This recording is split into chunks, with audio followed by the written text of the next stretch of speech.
8.5 ঘন্টা পেরিয়ে গেল, বাটপার এখনো আসলো না। এই তুই বাটপার কাকে বললি? শোন, একটু পরে রবিনের সাথে আমার বিয়ে হলো না, ও তোর দুলাভাই হবে, মনে রাখিস। ভিতরে মনে হয় কেউ আছে। পুলিশ আসছে, পুলিশ। পুলিশ?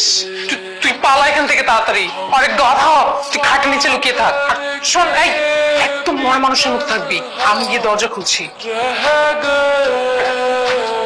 দরজা খুলতে দেরি করলেন কেন? আপনি কার সঙ্গে আসছেন? একা এসেছি পরনে বিয়ের শাড়ি কেন? স্যার, হানিমুনে আসছি। হানিমুনে আসছেন একা একা? আপনার কথায় তো আমি ভরসা পাইতেছি না। রুমটা ভালো করে তল্লাশি করো। আর পাইছি স্যার। একদম কথা বলা যাবে না, নড়াচড়া করা যাবে না। নড়াচড়া করলে কিন্তু একদম গুলি করে দেবো। করো নাকি? স্যার, আমরা তো বিয়ে করতে এসেছি। কাজে অফিস তো নিচ্ছে। আসলে স্যার, যে বিয়ে করবে সে এখন আসেনি তো, তাই আমরা অপেক্ষা করছিলাম। মানে আমার সামনে জ্যান্ত দুইজন পাত্র পাত্রী দাঁড়ায় আছে, আবার বলতেছে যে দেরি করছে। আসলে স্যার, কোনো কথা হবে না, একদম কোনো কথা হবে না। এখন আপনারা কাজে অফিসে যাবেন, এই বিল্ডিং নিচে কাজে অফিস, সেখানে যাবেন, আপনাদের দুজনের বিয়ে পড়ায় দিব, তারপর আপনাদের কাজ শেষ। কিন্তু স্যার, ওকে তো বিয়ে করা সম্ভব না স্যার। অসম্ভবকে সম্ভব করাই হচ্ছে পুলিশের কাজ, আর সেটা আমি করব। যদি আপনারা এই মুহূর্তে যদি কাজে অফিসে না যান, তাহলে থানায় যেতে হবে। থানায় গিয়ে দুইজনকে এমন ভাবে বাস ডলা দিব যে একদম সাইজ হয়ে যাবেন। কি থানায় যাবেন না কাজে অফিসে যাবেন? বিয়ে তো হয়ে গেছে, প্রায় ঘন্টা খানিক হয়ে গেছে। আপনার লেখালেখিতে এত সময় লাগতেছে কেন? এসে আমার 12টা বেজে গেছে, না আসলেই ভালো। এত কথা কি? নেন এখানে সাইন দেন। ভালো থাকো, সুস্থ থাকো। স্বামী স্ত্রী হিসাবে যাতে ভালো থাকো, সুস্থ থাকো, সেই দোয়াই করি। আর কোন ধরনের সমস্যা হইলে সাথে সাথে আমার জানাবা। আসছে সব সমস্যা নিজে সৃষ্টি করে, এখন আসছে সমস্যা হলে জানাবা। ফাসি। এই শেষমেশ এই বান্ধবীকে বিয়ে করতে হলো। এই ন্যাকামি করিস না তো, কানের কাছে ঘ্যান ঘ্যান শুরু করে দিচ্ছে। আমি আছি রবিনের টেনশনে। আচ্ছা শান্ত, রবিনের কোনো বিপদ হয় নাই তো? বিপদ মানে মহা বিপদ হগর।